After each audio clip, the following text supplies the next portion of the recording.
Color has nothing to do with it. The treatment does, and the attitude does. But color has nothing to do You're with an exception love. to the rule. Everyone does not have the exact same attitude that you have. But in America, we are the melting pot of the world.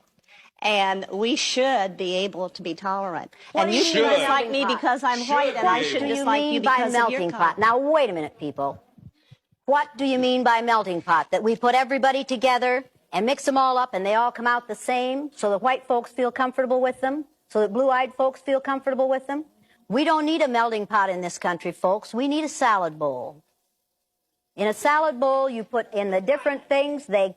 You want the vegetables, the tomatoes, the lettuce, the cucumbers, the onions, the green peppers, to maintain their identity. You appreciate differences. A melting pot does not appreciate differences, and this country ought to be about appreciating differences. That female wants us to be the same.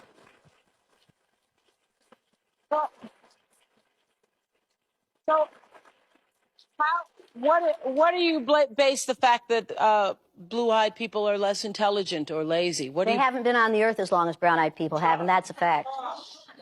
Yeah. The first scientists at the University of Southern California traced the DNA molecule back. Now, look at this boy. He wants to talk. Is he being a good listener?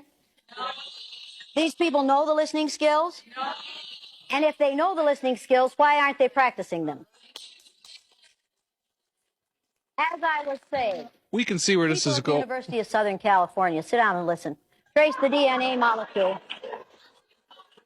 Trace the DNA molecule back using computers 2 or 3 years ago, and in order to find out where the first modern human being evolved on this earth. And what they found was that the first modern human being who evolved on this earth was a black female. And in every one of your genes runs the memory of that first black female. People of color have been on the earth longer than white people have. That's a fact. You need to be aware of that. You need to be aware, folks.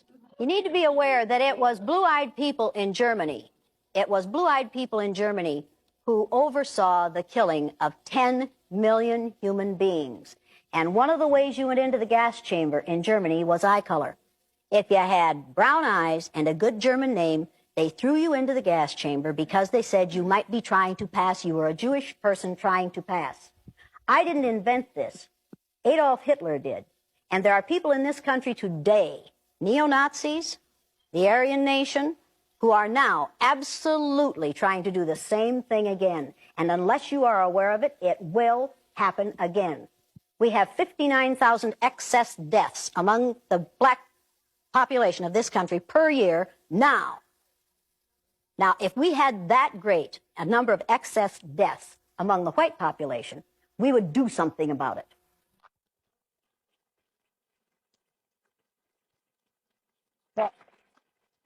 What did you want to say? Well, we can see where this is going. She's saying that everybody has racism in them.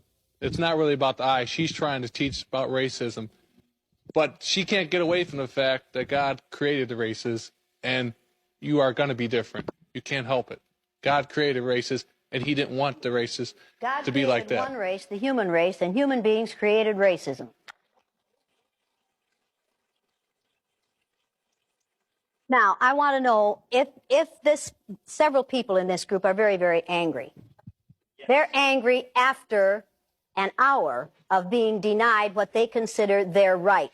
This man said yes. But those very people who are that angry over an hour of very minor discomfort in a place they volunteered to be are the same people who would say they don't understand L.A. and the anger. Why are you black people angry? And you are this angry, you blue-eyed people are this angry over an hour of discomfort. Now, that should tell you something, but I don't think it has so then yet. what is the question? You don't like people making broad generalizations about you and assumptions about you without knowing you? That doesn't make you comfortable to have people making broad generalizations and assumptions about you without knowing you as an individual? It makes me very uncomfortable. It makes you very uncomfortable? Anybody else in this room ever had that kind of discomfort on a daily basis?